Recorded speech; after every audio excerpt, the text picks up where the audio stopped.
I remember the day as if it were etched into my skin. I was in my home office, polishing my pitch deck one last time, when my phone buzzed with a group chat notification. The message preview read, "Can't wait to celebrate with you tonight."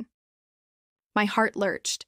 It was the launch party for Apex Innovations, the startup my closest friends had poured their savings into. I clicked the chat. There was an event flyer, a glamorous marquee under string lights, the date, the address. But when I scrolled up, my name wasn't there. I stared at the screen, chest tightening. They'd all RSVP'd, yes. The group chat buzzed with excitement, everyone tagging everyone else, but no mention of me. My stomach dropped. I'd been there from day one, helping refine their market strategy, introducing them to potential angel investors, even lending them my designer suits for pitch meetings. Yet they'd excluded me from their own milestone celebration. My cursor hovered. Over the chat box, should I ask? I thought about confrontation, demanding an explanation. But an unbidden memory froze me. The last time I'd confronted them about something serious, I'd been called too sensitive. So I closed the chat gently, as if tucking away a fragile heirloom, and closed my laptop. By 6 p.m., I was dressed, in charcoal slacks and a crisp white shirt, clothes that had seen more boardrooms than parties. My fiancé, Marco, looked at me with concern. "Are you sure you don't want to reach out?" he asked, adjusting his tie. His voice was soft but insistent. He'd watched me weather countless office dramas, and he hated seeing me hurt. I forced a smile. "No," I said. "I deserve better than to be an afterthought." I slipped out of our apartment and walked to the subway station. The city skyline glinted as dusk fell, indifferent to my turmoil. Somewhere across town, music would be kicking off, glasses clinking. I imagined them laughing, popping champagne, raising toasts to the dream we'd forged. Together. It felt like a betrayal. The next morning, my phone lit up with notifications. Photos from the party, crystal glasses, confetti, the grand cake shaped like their company logo. I scrolled through faces smiling, arms around each other, conspicuously. Absent. Mine. My coffee sat cold beside me. I wanted to fling my phone across the room. Instead, I picked it up and dialed my best friend Jenna, their unofficial PR lead. "Hey," I said, forcing lightness into my voice. "Saw the pics. Looks like a blast. A beat." Then, "Oh, Lily," Jenna's voice cracked. "I'm so sorry, it was an oversight. We thought you were busy with your own projects." I closed my eyes. "I'm always busy, but I would have made time." She stammered apologies. I listened, my mind drifting back to the dozen times I'd gone out of my way for them, proofreading press releases at midnight, ferrying their prototype to a printer, negotiating a venue discount. Had all of that meant nothing? "I forgive you," I said finally, "but let's not do this again." I hung up and went through my day on autopilot, drafting a strategic partnership proposal for a tech incubator.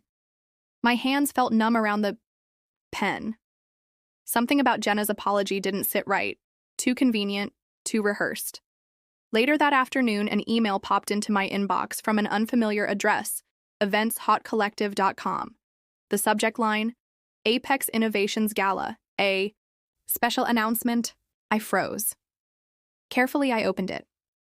"Dear Ms. Harris," it read. "I'm Miranda Chen, lead planner for last night's Apex Innovations launch gala.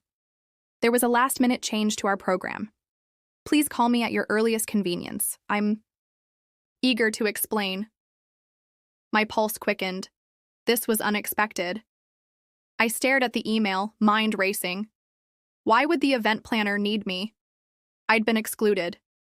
Yet here she was, reaching out. I decided to call. Miranda's voice was warm, nearly breathless. "Lily," she said. "Thank you for calling. I've tried all day to reach you. I need to tell you something important." I braced myself. "Okay." During your friend's entrance, they had planned to introduce the three founders as sole investors, but at the last minute, the headlining sponsor pulled out. Miranda paused. "Without a lead investor, the event loses gravitas. I made a split-second decision. I announced you as their head investor." I stared at the wall. "You what?" I know it sounds unorthodox, but the room went silent, then erupted in applause. People assumed you were their silent partner. Your name and photo were on the invitation mock-ups. The media coverage centered on you. My breath caught. But I didn't invest. Miranda's tone softened. They'll amend press releases tonight, but I wanted you to hear it from me first. I can patch things up. I can edit the live stream recording so that your introduction was noted as an honorary title. Things won't be as complicated for you. I sank onto my couch. My mind spun. Betrayal, embarrassment, shock. Yet beneath it all stirred a curious, current power. The planner had cast me in the spotlight I'd been denied. A grin curved at my lips. Thank you, I said quietly.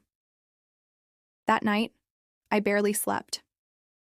I replayed the moment in my head, my photo projected on the wall, lights dimming, dozens of cameras clicking, reporters scribbling my name, comments online speculating on my involvement.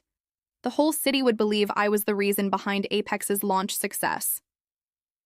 At 9:02 a.m. the next day, my phone blinked. A message from Ryan, their CFO.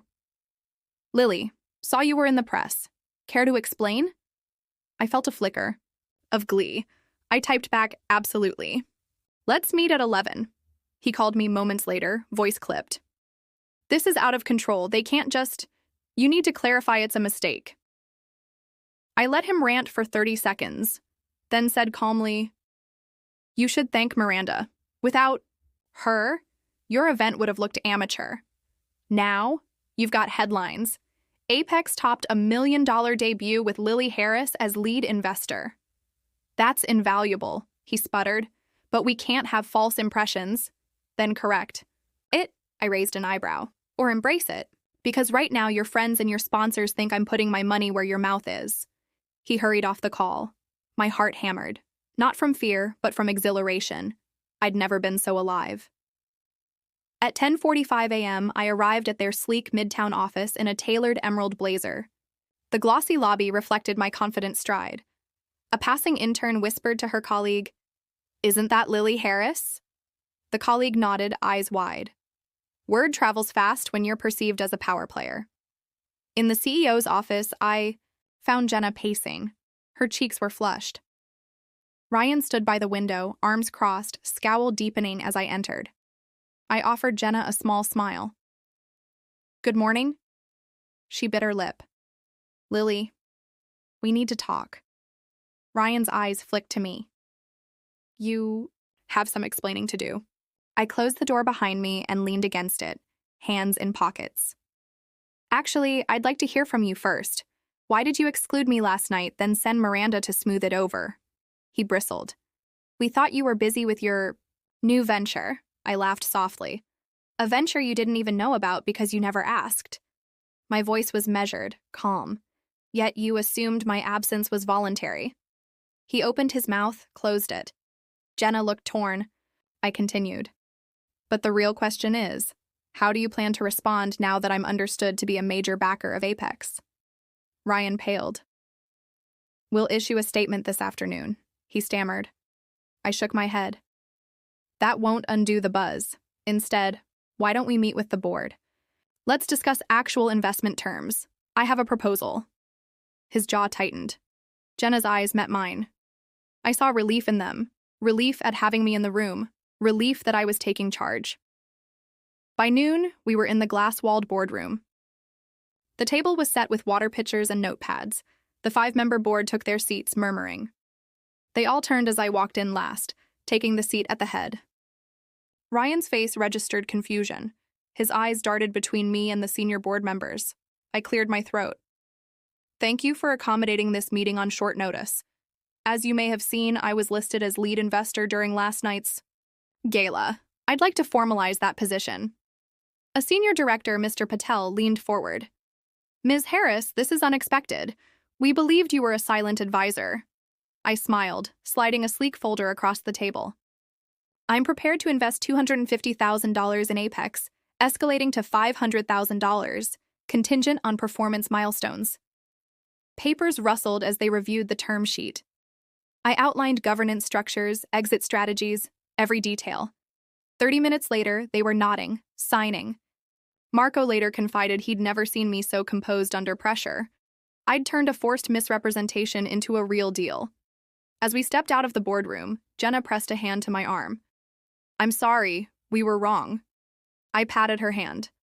"I forgive you, but treat me as a partner from now on." Ryan hung back, face pale. I met his gaze. There was no gloating in me, just quiet assurance. "You'll report to me on investor relations," I said. He swallowed. "Yes, ma'am." Over the next week, press outlets corrected their stories. Lily Harris joins Apex Innovations as head investor. Social media buzzed. My LinkedIn. Notifications exploded with connection requests and congratulatory messages, yet I stayed grounded. This wasn't about ego. It was about respect, value, and rightful recognition. 2 weeks later, Apex held an all-hands meeting to introduce me officially. As I stood on the stage under the same string lights from their launch flyer, this time real lights strung across the office atrium, I felt the familiar flutter in my chest. But it was different now. It was anticipation, not dread. I opened with, "Thank you for welcoming me into this role. Last month, I wasn't invited to this party. Tonight, I'm honored to stand with you." Applause rippled through the crowd. Faces I'd known for years beamed at me. Some that had avoided my glance now offered nods of respect. I continued. "Our journey together is just beginning. We'll scale responsibly, innovate boldly, and most importantly, build a culture where every contribution is valued." I looked into the audience, into the eyes of the friends who'd almost cost me my trust, and offered a genuine smile. Later, as I walked out into the crisp evening air, Marco slipped his hand into mine. "You turned a slight into a spotlight," he said, pride in his voice. I leaned into him. "Sometimes the world gives you the stage you deserve, whether you're ready or not." I paused, looking back at the building's glowing windows. Inside, conversations would carry on, plans would be made. And I'd be there, not as an afterthought, but as a force to be reckoned with. Because in that moment I realized, power isn't given. It's claimed.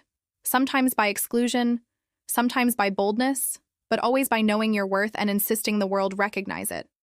And that was a lesson worth more than $1 million launch party could ever teach.